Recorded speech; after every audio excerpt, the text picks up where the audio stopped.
Удостоена звания почетный работник общего образования Российской Федерации. Заслуженный учитель Республики Ингушетия.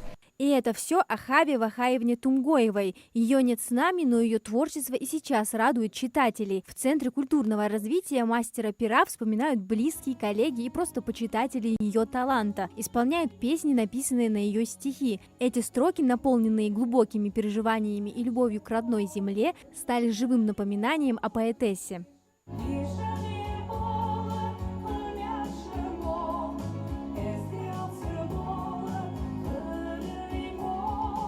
Будущая поэтесса родилась 21 августа 1960 года в сельском поселении Кантышево в трудолюбивой семье. Получила прекрасное воспитание и образование. Училась на филологическом факультете Чечено-Ингушского государственного университета имени Льва Николаевича Толстого. Была заботливой дочерью и сестрой.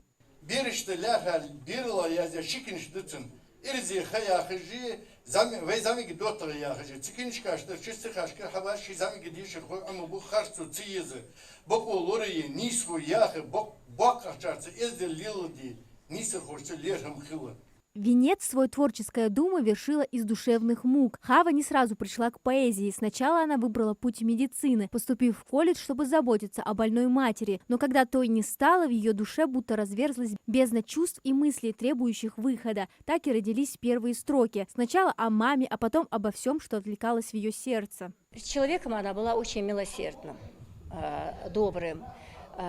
Не только к людям, но и животным. Она очень сильно любила животных. Можно это качество она унаследовала от отца.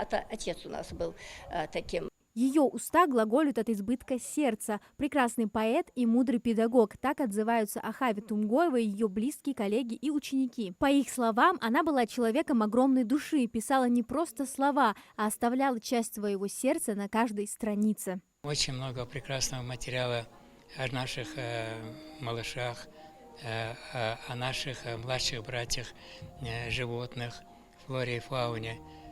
И этим самым она как бы дает импульс для развития детского характера.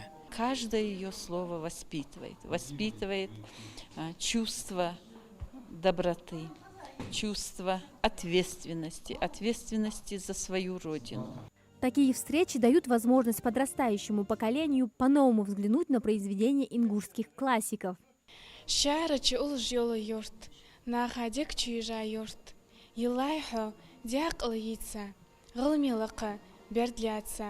Яркое и самобытное творчество Хавы Тумгоевой стало важной и весомой частью ингушской национальной литературы, обогатив ее произведениями разных жанров и форм – прозы, поэзии, драматургии, публицистики, а также языкознания. Она была не просто поэтом. Стихи Хавы Тумгоевой – это живая нить, которая напоминает о наших корнях, истории и духовных ценностях. Пусть ее больше нет с нами, но ее творчество, полное любви к родной культуре и народу, живет в наших сердцах. Оно стало основой для воспитания будущих поколений, которые учатся чувствовать и понимать родной язык именно через ее строки. Амина Зязикова, Мовладгири Ахильгов, Магаз, 24.